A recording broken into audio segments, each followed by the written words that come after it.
Good morning mga boss idol. Nandito na naman ako, magandang buhay. Eto na, so lumaot nga pala ang father ko. At ito ang kanyang nahuli.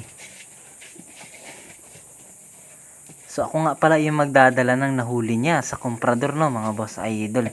At ito, iisa-isahin natin ang kanyang nahuli. Ito isang siriw kung tawagin sa amin. Ayan, siriw.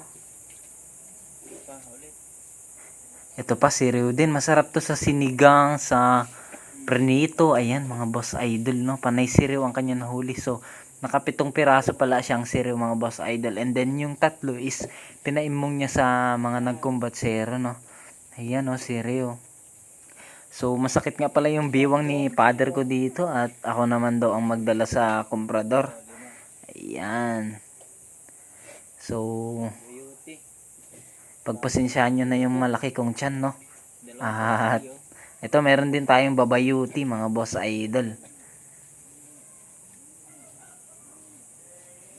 Yung babayuti na masarap sa sinigang. Meron din tayong lapu-lapu dyan. Yung ang tawag namin sa lapu-lapu na yun is patpatinak. At ito naman is yung dapan, no, mga boss idol. Ibang klase yan ng lapu-lapu.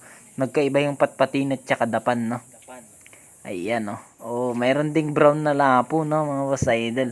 Ayan, napakalupit talaga.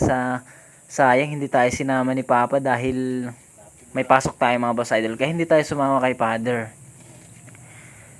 Pero kung wala sana tayong pasok, mga boss idol, is sasama tayo sa kanya para mabidyuhan natin kung paano talaga hulihin yung mga isdang ito. At ito na, pagkatapos ko nga palang ilipat sa timba yung mga isda nito, boss idol, is idadala ko na to sa komprador. Malamig pa yung tubig. Eto, meron din tayong alibot dyan kung tawagin sa amin. Yan sa mga kadaratan. Pagpasensyahan nyo na yung kabaliwan ko, ha. So, pabayaan nyo, mga boss idol. Isisigurado ko sa inyo pagka lumaot si father, isasama na ako. Ayan nga pala yung kanyang nahuli. At humigit kumulang din mga 3 kilo or 4 na kilo yung mga yan. Ayan, mga boss idol.